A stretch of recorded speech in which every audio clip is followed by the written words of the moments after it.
Ever since you and I drove the 992 GT3 together, I have personally become acquainted with an old challenge in the Porsche world. You see, those cars being very limited production, to get someone to sell one to you, it ain't easy. Apparently, time travel is easier. So I got to thinking, is there a sweet spot, something in between the Carrera S and the GT3, something that would have a bit more performance, but didn't give you that requirement of, at least to buy one, of handing over a firstborn?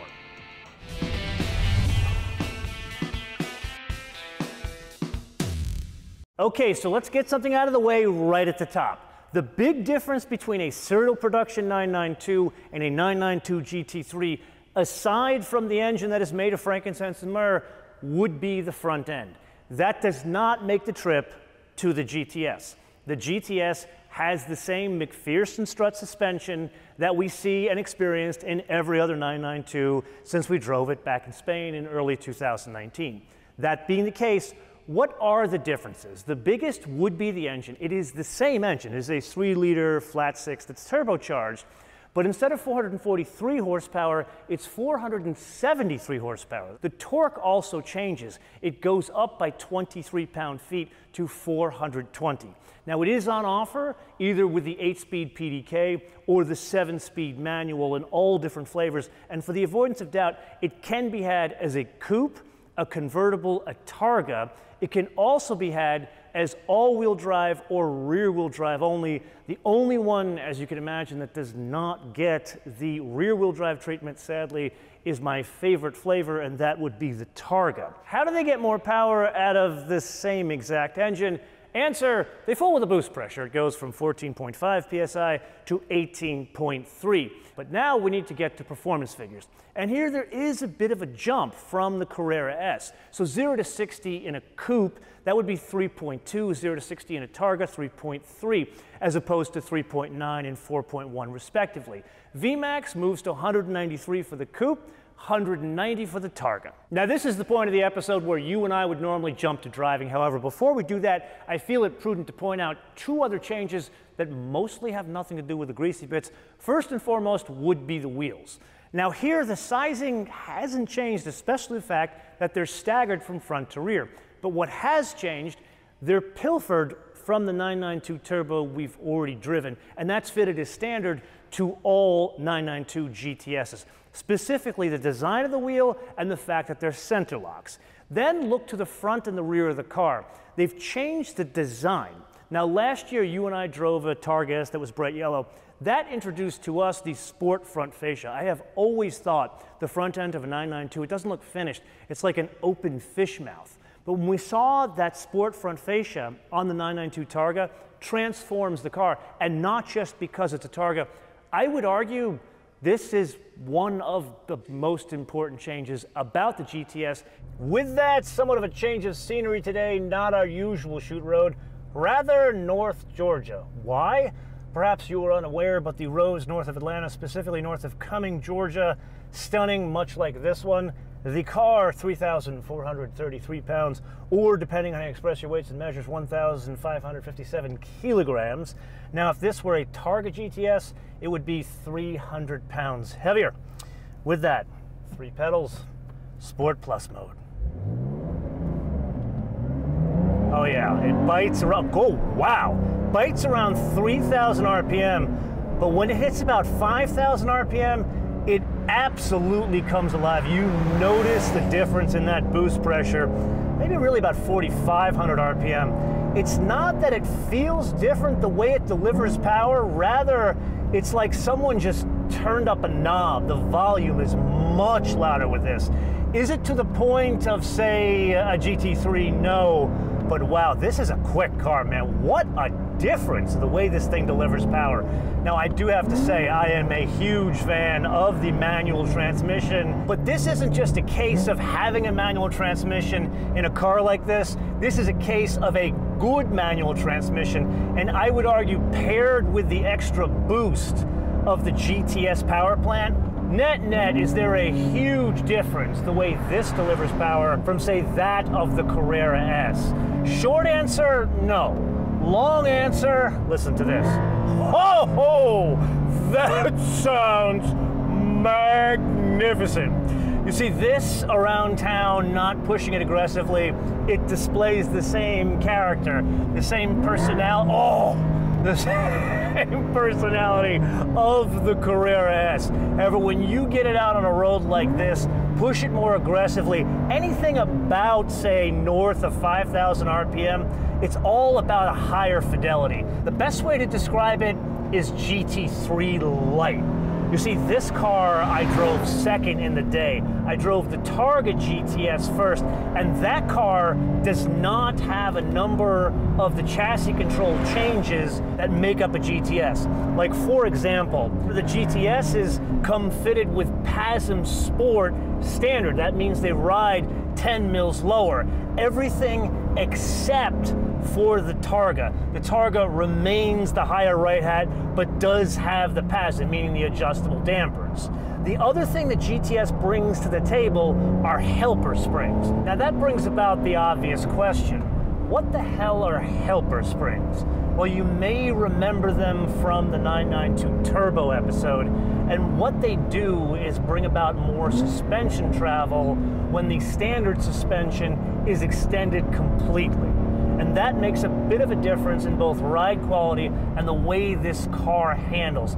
In essence, you could push this car a bit more aggressively, and there's more control, more composure over all planes of motion. This is just that much sharper than a Carrera S. Is it a huge difference in terms of driving dynamics? No. It's kind of like the power delivery. It's like higher fidelity both in power delivery as well as driving dynamics. And speaking of bringing everything together, the brakes. Remember when we drove the Turbo 992, not the 992 Turbo S? That had the 408 millimeter diameter rotors in the front, 380 in the rear. That's what's fitted as standard to all GTSs, including the Targa. That combined with 6 pistons in the front, 4 pistons in the rear. Is there a difference? Well, let me put it to you this way. The car that I sampled with it this morning was 300 pounds heavier and rode a little bit higher. So you did notice the difference, but again, it wasn't like a night and day difference to the point where you say, oh my God, the brakes are so much better here. It's just more immediate. Again, like the rest of the car, it's higher fidelity even in the stopping. Now, does it push someone to say, I absolutely positively need the carbon ceramic rotors like this car is fitted with? That's a function of the mission of the vehicle. If it were a track car or something one is going to push heavily on roads like this, maybe there's a case for the $10,000 option. This, I kind of said earlier, is a GT3 Light, more so than the GTS that came before it. All of that put together makes it so much easier to get more out of the 992 platform. That's effectively what all the small GTS changes make in this package. Yes, it is indeed that time again to play your favorite game on the options game with today's contestant, something I would argue is a bona fide track setup 992. No, not the fact that it's a GTS, rather the fact that it's this specific GTS, as we will learn. With that, let's dive right into the base price of $136,700. Now, I do feel it prudent to point out that's about $20,000 more than a Carrera S, and that $20,000 that carries through to all flavors: coupe, convertible, and of course Targa. To that, we have to add the color Carmine Red. It is stunning. It should look stunning for $3,270. Then the GTS interior package. This is more Alcantara, contrast stitch, and some of the details on the dash, like for example, the tachometer and the Sport Chrono. And by the way, Sport Chrono is fitted as standard to GTSs. All of that is in a contrast, so it picks up the Carmine Red. It just makes the interior more special. And again, it should for $4,530. That is something I would do. Then something I do not understand, PDCC. That is optional on an almost $140,000 car. Can we fix that? $3,170. Then something I love, this is an old Corvette Z06 trick. We're not talking early 2000s, we're talking like 1963. A larger fuel tank, 23.7 gallons, $230. Then the rear axle steer, that's hugely important in these cars, and something I would argue, you know, go ahead and charge me for that in the base price, because I would want a 992 with that, $2,090. Then the Porsche ceramic brakes. Not cheap, but this is what I mean by all of this track setup fit. That with the rear wheel steer, PDCC. So I would say it's worth the $9,870. We will talk more about that later. Then the Power Steering Plus. That is odd. This is a track setup car, but someone added the Power Steering Plus, which boosts the assist in parking situations, $280. Lane Keep Assist, $1,200. Then we press on to one of the telltale signs that this is indeed a track setup car, the full bucket seats, which brings along the deletion of the rear seats and the rear floor mats. This is part of a larger option package that is on offer only in the GTS, as we will talk more about this later. And then something else I found out interesting about this option, it is only on offer with Alcantara. One cannot have the full bucket seats with, say, regular leather, which means you can't have ventilated seats. Either way, $5,900. Then we press on to the headliner and race text, that is Porsche speak for Alcantara, $1,360. Carbon fiber inlays on the inside of the vehicle, $3,970. The Bose stereo, $1,600. I would do the Burmester in this car because it is an option. Then there are Porsche exclusive manufacturer options to this car, the Porsche Dynamic Lighting Plus, as well as the sun visors in that Racetex Alcantara. Those two options, they add $2,480. Then the only other thing we add is the Destination Handling von Zuffenhausen for $1,350, which brings us to a total retail price of $170,440. Now, yes, you and I can discuss the value side of the GTS, things like the interior dress-up. Notice the Alcantara, the Porsche world, they call it Racetex, the contrast stitch, the embroidery in the seats. That's a combination of either fitted as standard to a GTS or part of that GTS package we talked about in the options game. However, there's something more important in this GTS, and that is the lightweight package. And that is made up of a couple of unique things. Obviously, you've been staring at the seats, which, as we know from other Porsches, that's about a $6,000 option, these racing bucket seats. But the lightweight package doesn't stop there. It adds the rear wheel steer, it adds the deletion of the rear floor mats and the rear seat. It changes the programming to the spoiler, so the rear spoiler can go up even further to provide more downforce. It changes the well, it's not active aero, but changes some of the aero cladding underneath the vehicle, so it makes it a bit more slippery going through the air. Then the last piece, and this is something stolen from the GT3, lightweight glass. Now, it's not exactly stolen from the GT3. It's not every piece of glass that's lightweight in the GT3 is the same thing here. I believe it's just the backlight. All of that comes together to lower the weight of the vehicle. You ready for this? 55 pounds. Now, the big question is, how much does that 55 pounds cost? Well, we already know this is, what, $6,000, and the rear wheel steer is about $2,000. So think about all the other stuff.